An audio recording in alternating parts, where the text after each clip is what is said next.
2024 के आम चुनावों से पहले अगर आपसे कोई पूछे कि आप प्रधानमंत्री नरेंद्र मोदी या भारतीय जनता पार्टी को क्यों चुन रहे हैं और क्यों आप इंडी गठबंधन या फिर मल्लिकार्जुन खड़गे की तरफ आपका झुकाव नहीं है, तो फिर आप बहुत सीधा सा एक कारण बता सकते हैं।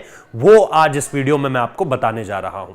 आपको कुछ नहीं करना है, सिर्फ इस पूरे के पूरे वीडियो को आखिर तक देखना है और उसके बाद आपको एक अंतर पता चलेगा कि क्यों प्रधानमंत्री नरेंद्र मोदी के साथ पूरा का पूरा देश खड़ा है और दूसरी तरफ इंडी गठबंधन को लेकर मतभेद, मनभेद, मनमुटाव, इस तरह की सारी चीजें जो है वो सामने निकल कर आ रही हैं। बात किस चीज को लेकर के हो रही है? बात इस चीज को लेकर के हो रही है कि इंडी गठबंधन का जो एक तरीके से प्रधानमंत्री पद का चेहरा है मल्लिकार्जुन खड़गे, वो उत्तराखंड के देहरादून जिले में थे, राजधानी में थे, और राजधानी में जब वो पहुंचे तो उन्होंने जनसभा को संबोधित करना शुरू करा।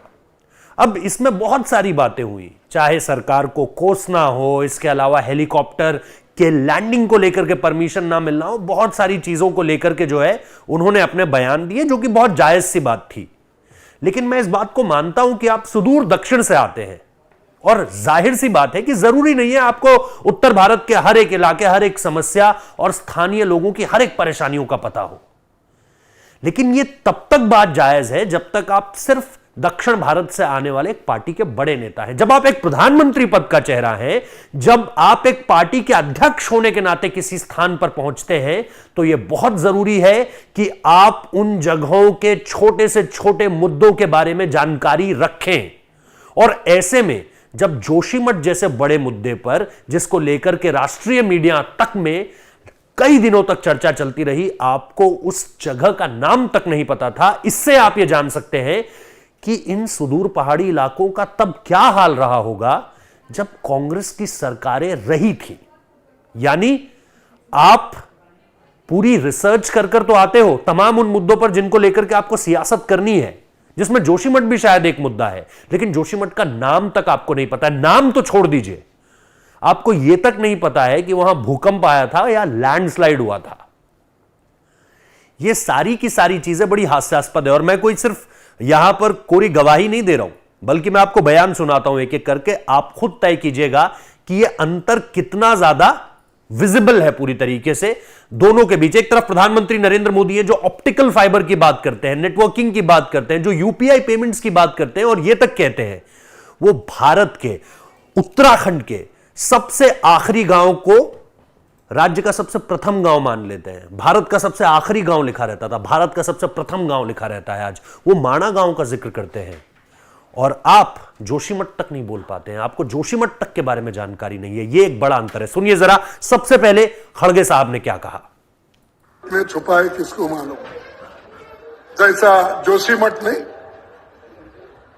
जोशीमठ ना, जोशीमठ यहां पर जो एक हादसा हुआ, घर गिर गए, भूकंप का हुआ, उसको भी नहीं देखे। यह एक बहुत ही प्रकट अंतर है जिसे आप लोगों को देखना भी चाहिए और समझना भी चाहिए। मैं फिर से दोहरा रहा हूं कि अगर मात्र आप दक्षिण भारत के एक नेता है और आपको उत्तर भारत के किसी एक इलाके या किसी एक समस्या के बारे में नहीं पता है, कोई बात नहीं, सब कुछ सबको नहीं पता हो सकता। लेकिन जब आप अपनी पार्टी का कैंपेन शुरू करने एक राज्य में जा रहे हैं, आप शंखनाद करने जा रहे हैं 2024 के आम चुनावों के लिए, आप पहली जगह पर पहुंच रहे हैं और आपको उस जगह की एक बहुत बड़ी समस्या को लेकर के जानकारी नहीं है। समस्या है, ये एक अलग बात है, उसके लिए राज्य सरकार ने क्या किया, केंद्र सरकार ने क्या किया, आप उस पर बिल्कुल सवाल उठाइए। आप बताइए कि क्या होना चाहिए था और क्या नहीं हो पा रहा है। लेकिन ये सब तो तब की बातें हैं ना जब आपको जगह, आपने सुना ही कि किस तरीके से वो रिकन्फर्म कर रहे थे, कंफर्म करने के बाद भी रिकन्फर्म कर रहे थे। तो ये सारी की सारी चीजें हैं जो बहुत हास्यास्पद हैं। ऐसी चीजें जब तक सियासत में होती रहेंगी तब तक आप ये नहीं कह सकते कि इनके हाथों में आपका भविष्य आकर पूरी तरीके से सुरक्षित हो जाता है। वहीं दूसरी तरफ जब प्रधानमंत्री नरेंद्र मोदी पहुंचे थे तब क्या हुआ था और उन्होंने किस तरीके से देश के आखिरी गांव को देश का प्रथम गांव बना दिया था। यह बहुत महीन सा अंतर है, लेकिन यह बहुत मौजूद अंतर है जब आपको चुनना है कि मोदी या मल्लिकार्जुन। ऑनलाइन पैसे ले रहे थे, डिजिटल फिनटेक। मैं जरा हमारे पार्लियामेंट में कुछ बुद्धिमान लोग बैठते हैं, उनको बताना चाहता हूं कि मणा आई है, मणा ये मेरे माणा में देखिए 8वीं कक्षा भरी हुई मेरी मां बहनें डिजिटल पेमेंट ले रही है।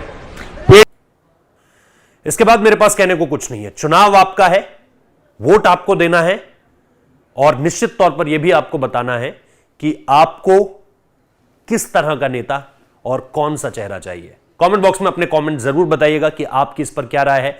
वीडियो को शेयर जरूर कीजिएगा ताकि आपके साथी इस पूरे के पूरे मसले पर क्या सोच रखते हैं वो भी हमें जानकारी मिले। चैनल को सब्सक्राइब जरूर कीजिएगा। वीडियो को देखने के लिए बहुत बहुत धन्यवाद।